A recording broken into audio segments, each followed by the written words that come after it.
I started out just wanting to get 5 orders in 1 month. That was like a big goal for me, just to get 1 order a week. And then that increased to wanting to get 5 orders a week. And so now we're serving about 1,500 customers monthly. And so I share that to let you guys know that it's good to start out. It's okay to start out with smaller goals. And that goal is actually a big goal, because to create something and not have anyone purchasing it, and then to start off having one person purchase it, is a goal within itself. So it's good that we don't compare ourselves to others, but make your goals to match what your personal drive is. And so that's one thing I wanted to share, because I really want to talk about being passionate about what you're doing and not just having a skill set. I get myself personally, I run into different people along the way asking questions about how I say success, but I'm still learning. I don't know everything, and I'm just sharing what I have, and it's just some things I've tried. It worked, and so, but that's what worked for me. And we all have our own individual path. So I've came across people, and people have asked me personal questions as far as how I directly done certain things. And I think it's important that if you're starting a business, start something that you're passionate about, because when you start something you're passionate about, you're going to make sure you do the research for yourself. You're going to make sure you have the drive, the grit to get up every day and make it work. You won't spend a lot of focus on channeling into what someone else is doing verbatim. It's good to ask questions. It's very good to ask questions and learn from other people, but your whole position, your whole drive shouldn't be built on what someone else is doing.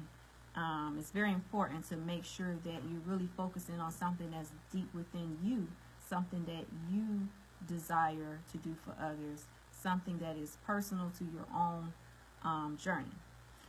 And so you want to create a path that's unique to you, because one of the things that is telling you this, because we've all started different things that we kind of liked the idea, but we wasn't really that passionate about it like that, or it just didn't stick.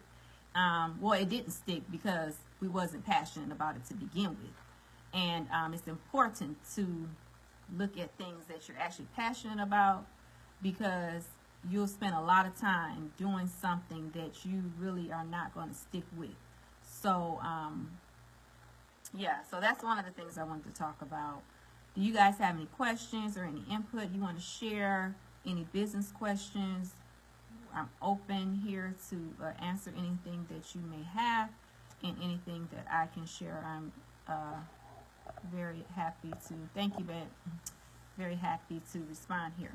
So this is my way here, coming on this platform. I started out wanting to do it once a week, but that didn't happen. But this is my way of providing some insight with Sharica McGee, with Red Rose Naturals, and just providing some dialogue pertaining to business. I do not have a lot of availability for one-on-one.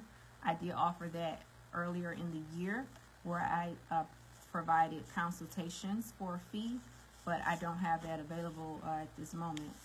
So I'm working on a lot of things here. So I won't be available for like one-on-one conversations via my inbox or things like that, because I have distributed my time very precisely. And so what are some of your struggles? So some of my struggles, okay, that's a good one, because there's a lot of struggles that comes with business, and that's very important to know. You can't just see things on the outside to see, oh, it looks so glamorous, the accomplishments and things like that, but there's a lot of behind the scenes work that goes behind that. So some of my struggles sometimes is, okay, one of my biggest struggles, I would say, is still learning more about management, I would say, and learning how to create guidelines that are not too like overpowering or like too bossy, but at the same time creating a great team system to work efficiently. So I'm all about creating opportunities for people, but I want things to be efficiently ran, and I understand what to do. But I would say my struggle is sometimes delegating that without being too, I guess the word would be like, I don't know. I like talking to people and I like sharing what I want for my business, but I'm just still learning ways on how to appropriately voice that, I guess I would say. That's one of my struggles, I would say.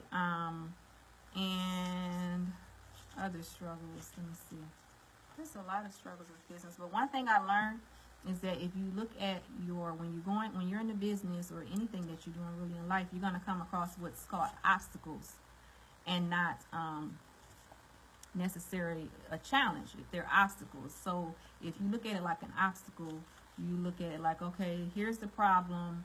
These are the different ways I can solve it. I can do this. This is an easy way. This is a harder way. Maybe I can ask this person about it, and maybe I can do some research and find another way. So if you look at it like an obstacle and you have to find a way to get through it, you're going to jump over it, go under it, go to the left, to the right. Just look at it like it's something you can get through, because you're not the only one that have to face this, for one. But you just have to figure it out. And so I look at a lot of things like that in business like an obstacle. And it can get kind of exciting in some ways. Sometimes when you're faced with some challenges and you're like, okay, this is tough, but I know I can get through it. I just have to figure out the methods. Sometimes it's not always easy or comfortable.